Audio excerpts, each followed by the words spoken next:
भारतीय संस्कृति में हमेशा बड़े बूढ़ों को सम्मान दिया जाता है और उनकी बिना जीवन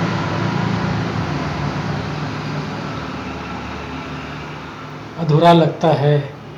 लेकिन आज की आधुनिकता में बुजुर्ग लोग बोझ बनने लगे, बुजुर्ग लोगों को बोझ समझने लगे हैं। इसी पर मैं ये कथा प्रस्तुत कर रहा हूँ।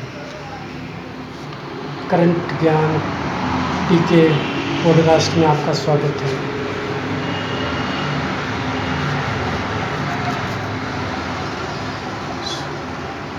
कथा महेंद्र शर्मा।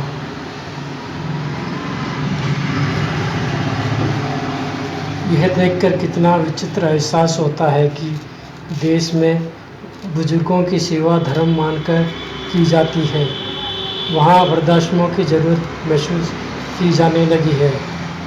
आपाधापी के इस जीवन में परिवार में बदलाव आ रहे हैं और इनका सबसे असर अधिक बुजुर्गों पर पड़ रहा है। जीवन की शानदेह काल का रासा उजाला भी छीन रहे हैं। आज की संतानें 90% से अधिक बुजुर्ग छोटी छोटी ज़रूरतों के लिए अपने संतानों के आगे हाथ फैलाते हैं। धीरे धीरे एकल परिवारों के चलन ने न केवल समृद्ध परिवारों की अवधारणा पर लगातार प्रहार किया है, बल्कि पश्चिम से उधार ली गई कई चीज़ों ने बुजुर्ग के प्रति अपेक्षा कहीं कहीं दुर्व्यवहार भी अपनाया है। माता पिता की सेवा को ईश्वर की आराधना के समान माना गया है, लेकिन बदलते समय से बुजुर्गों के प्रति बदलते रवैये की चिंताजनक तस्वीरें सामने आ रही हैं। पारिवारिक रिश्तों की इस गिरावट का सबसे अहम पहलू भौतिकवाद दृष्टिकोण है। हम बिना आगे पीछे देखे इस अंधी-दौड़ में शामिल हो रहे हैं। अपेक्षाएं बढ़ती जा रही हैं और आय के सीमित संसाधनों ने स्वार्थ की पहली पायदान पर खड़ा कर दिया है। स्वार्थ के कारण ही संतान का माता पिता या अन्य बुजुर्गों के प्रति भाव कम हो रहे हैं। जिंदगी की नींव रखने वाले माता पिता आज जिंदगी का बोझ बनने लगे हैं। वाकई में ही जीवन भर की कमाई बच्चों के नाम कर देने वाले माता पिता भी बुनियादी ज़रूरतों के लिए कोर्ट में जाने को मजबूर हैं। दूसरी ओर बच्चों से बुजुर्ग को बचाने के लिए सरकार भी कानून को पुख्ता करने के हक में है। कहते हैं कि दौर बदलता है, नई पीढ़ियां एक नई उम्मीद लेकर आती है, लेकिन दौर का इस तरह बदलना बहुत भयावह और आगे की पीढ़ी क्या होगी इसका तो अनुमान ही डराने वाला है। एक 35 साल का बेटा अपने बूढ़े पिता को लेकर कार में अनाथालय लेकर जा रहा था।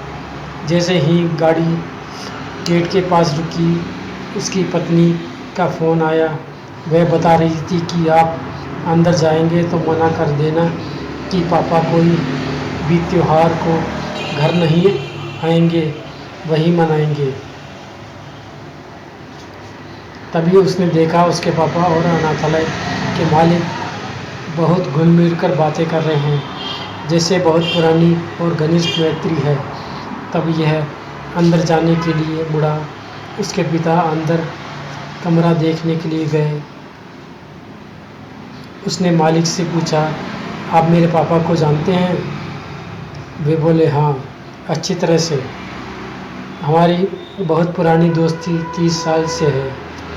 जब ये 30 साल पहले यहाँ आए थे, यहाँ से वे 5 साल के बच्चे को गोद ले गए थे। तभी से हमारी दोस्ती है। उस नौजवान की आंखों में आंसू भर गए। मैं यहीं पर एक परिवार की सच्ची कहानी है जो बताने जा रहा हूँ। एक दंपति की 3 बेटियाँ और एक बेटा था। बेटियों की शादी कर दी, वे अपने अपने ससुराल चली गई। बेटे की शादी कर दी और बहू घर में आ गई। कुछ वर्षों तक तो ठीक ठाक चलता रहा। जब बेटे के भी 2 बेटे हो गए तो बेटे बहुओं और माता पिता को बोझ बनने लगे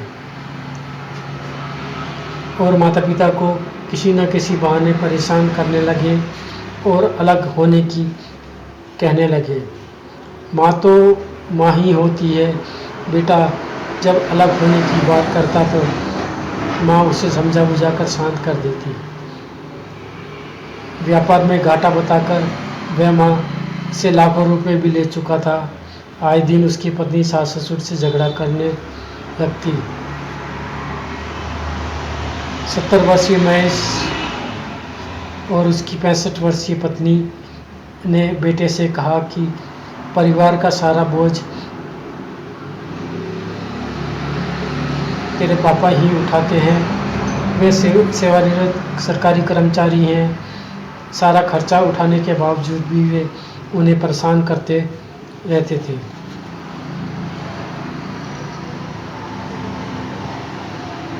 पिता द्वारा जब से खर्चा उठाना बंद कर दिया, वे वृद्धाश्रम में भेजने की तैयारी करने लगे।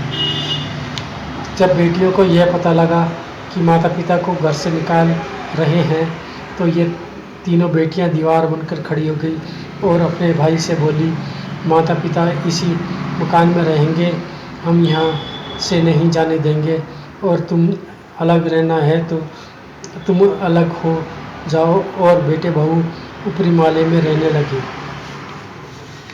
बेचारी माँ जो कि बीमारियों से ग्रस्त थी, उनकी दोनों किडनियाँ खराब हो चुकी थी।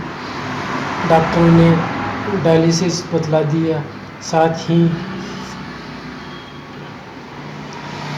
महेश कुमार भी बीमार रहते थे। वे दंपति खुद ही सारा घरेलू काम करते थे। आए दिन वे बीमार हो जाती। वह बेटा माँ को दिखाने भी लेकर नहीं जाता था। जब माँ को डॉक्टर के पास जाना होता तो बेटियाँ को ही फ़ोन करके बुलाती। बेटी तो बेटी ही होती है।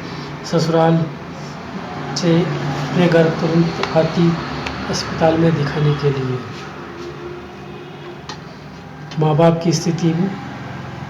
को इस स्थिति में देखकर भी बेटे बहुओं का दिल नहीं पसीजता। इसी तरह मैं अन्य परिवार की व्यथा बताने जा रहा हूँ। कुछ समय पहले हमारे मोहल्ले में एक व्यक्ति ने मकान खरीदा। जब वह मकान में रहने को आया, उसके साथ 2 बच्चे और माता पिता भी थे।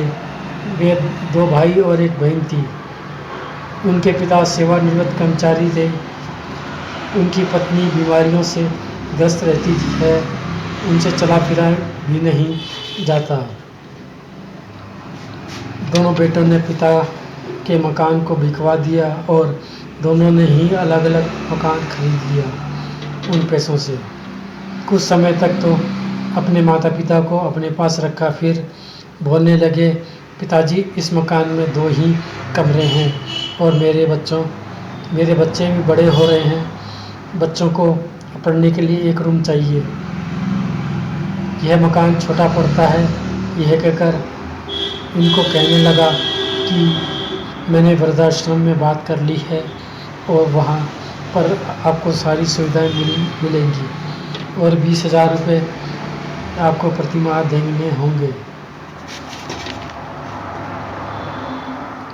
माता पिता को यह सुनकर दुखों का पहाड़ टूट गया। उनके पड़ोस में रहने वाली महिला को जब यह पता चला कि उनके दोनों बेटे अपने माँ बाप को अलग रखना चाहते हैं और उन्हें वृद्धाश्रम भेज रहे हैं, तो उन बेटों को भला बुरा कहा कि पहले तो उनका मकान बिकवा दिया, अब लोग उस उम्र में कहाँ जाएंगे, इन्हें रहने की व्यवस्था मैं स्वयं करती हूँ। तथा उसने अपने पति से कहकर रहने की सारी व्यवस्था कर दी। भला हो उस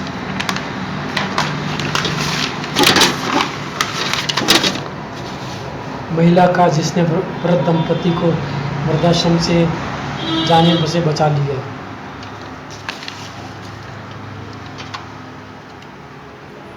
मैं 2-3 उदाहरण पेश किए हैं।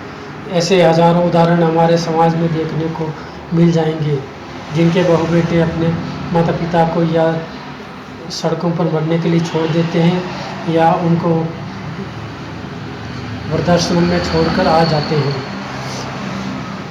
एक पिता अपने बेटे को जन्म से लेकर मरण तक अपने ऊपर 50 लाख रुपए खर्च कर देता है, लेकिन वही बेटा अपने माता पिता को 50,000 रुपये भी खर्च नहीं करता। क्या कारण है कि जब बेटे की शादी नहीं हो जाती जब तक, तो वह अपने माँ बाप के साथ रहता है। जैसे ही उसकी शादी हो जाती है कुछ समय बाद ही अलग रहने लगता है। भारतीय संस्कृति में जो परिवार व्यवस्था सुनिश्चित आज उसका ताना बाना ही टूट सा गया है। बुजुर्ग माता पिता सिर्फ त्योहारों को ज़रूरत तक ही सीमित हो गए हैं, बच्चों को इनकी ज़रूरत ही नहीं। एकाकी परिवार भौतिकवाद की चकाचौंध ने सब कुछ बदल कर रख दिया है। आज के बच्चे माता पिता को अपने परिवार को हिस्सा नहीं मानते। ऐसे में भारतीय संस्कार बदल गया है। जो माँ बाप अपने सुविधाएं छोड़कर बच्चों के लिए प्रॉपर्टी व पैसा इकट्ठा करते हैं, वो आज उनके भरण पोषण के नाम पर बच्चे दूर हट जाते हैं। हमारे शहर में कोठारी में बंद रखा जा रहा है। ऐसे संवेदनशीलता खत्म हो गई है। खाली लाइफ की जगह लोग पैसा पाने में लगे हुए हैं और माता पिता के लिए भी बिल्कुल समय नहीं। माता पिता की अपेक्षा आज की पीढ़ी के लिए आम हो गई है। कई लोग ये स्पष्ट कहते हैं कि माता पिता के साथ ज़िंदगी भर थोड़े ही रहा जा सकता है। वाक्य में मेट्रो शहर का एक ट्रेन आज छोटे से शहर में देखने को मिल रहा है। अपना परिवार बच्चों और पत्नियों तक सीमित रह गया है। माता पिता की तो अब ज़रूरत ही नहीं रही। उम्र के आखिर पड़ाव में अकेले रहने के लिए मजबूर हो गए हैं और दोनों में से एक का भी निधन हो जाता है तो बुजुर्ग अकेला पड़ जाता है, जिसमें पुरुष की स्थिति तो और भी भयानक हो जाती है। बुढ़ापे जैसी चीज़ें नहीं तो वह दुख क्या ऐसा नहीं है कि बुढ़ापे को दुख का पर्याय हमारी वजह से मान लिया गया है।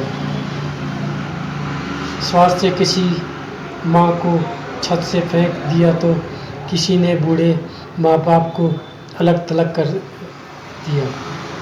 अक्सर माता पिता बच्चों के विश्वास में आकर पूरी प्रॉपर्टी उनके नाम कर देते हैं।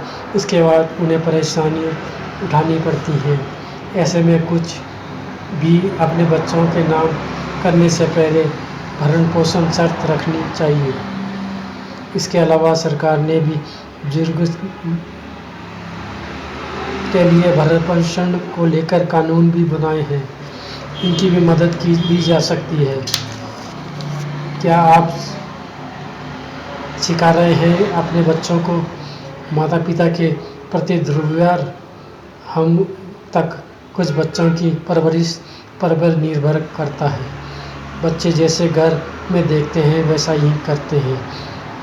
ऐसे में माता पिता को बचपन से बच्चों को एकजुट रहना सिखाना चाहिए, अच्छे संस्कार देने होंगे। दूसरा, एकांकी परिवार भी परिवार को बिखेर रहे हैं। माता पिता को अपने पास नहीं रखना चाहता। मनोवैज्ञानिक असर सोशल मीडिया और टेलीविज़न से भी पड़ रहा है। Thank you. आपको ये लेख कैसा लगा? लाइक कीजिए और फेसबुक पे और इंस्टाग्राम पे लाइक कीजिए। Thank you.